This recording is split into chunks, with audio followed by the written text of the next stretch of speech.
madame Mia. Client nandritry tamin'ny taona 2014 zao tonga teto amin'ny Fity Boutique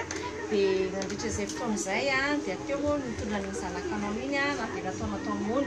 mba ahoana sy ahoana ny fahitanao ny tato amin'ny Fity Boutique. Za zany dia sendra nandalo nahitako ny Fity Boutique fa nisy tasy be mihitsy nitarehako tamin'izay fotoana izay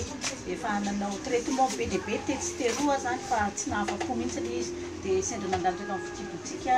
dia nanontany dia nanao soin dia nahita valiny tena nahafako zany satria tena afaka tsara madio be mihitsy ilay tarehy ary gaga daholo na rehetra izay nahita hoe fa taiza nanao an'io dia nazoto foana nanao an'ilay soin tato dia zay zany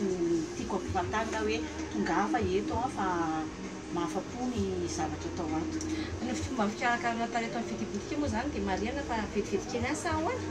Tsy dia ela ilay izy fa mila manaraka tsara an'ilay zavatra torohevitra toro madama zany dia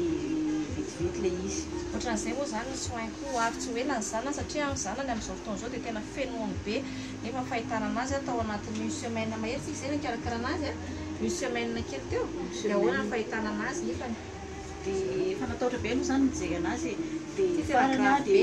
hoe andao any amin'ny Fity Boutique tsika efa misy mikarakara mony ao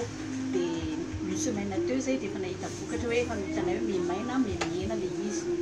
Dia misaotra indrindra madame Elie dia mbola manana tena fiaraha-miasa foana sy fahatongava satria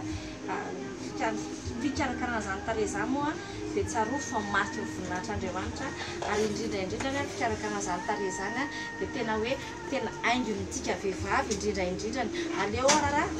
tsara ratsy akanjo toy izay hoe ratsy tarehy fa rehefa tena tsara ny tarehinao dia automatika tsara ihany koa ny akanjonao izay anaovana ny akoatra sa ahoana? Zay mihitsy dia mampirisika anareo izay misy tsy metimety kely amin'ny tarehy na ny endrika rehetrarehetra any na ankizy amony tonga hafa fa mahasoa ny atao Fity Boutique. Dia misaotra indrindra madame Mimi.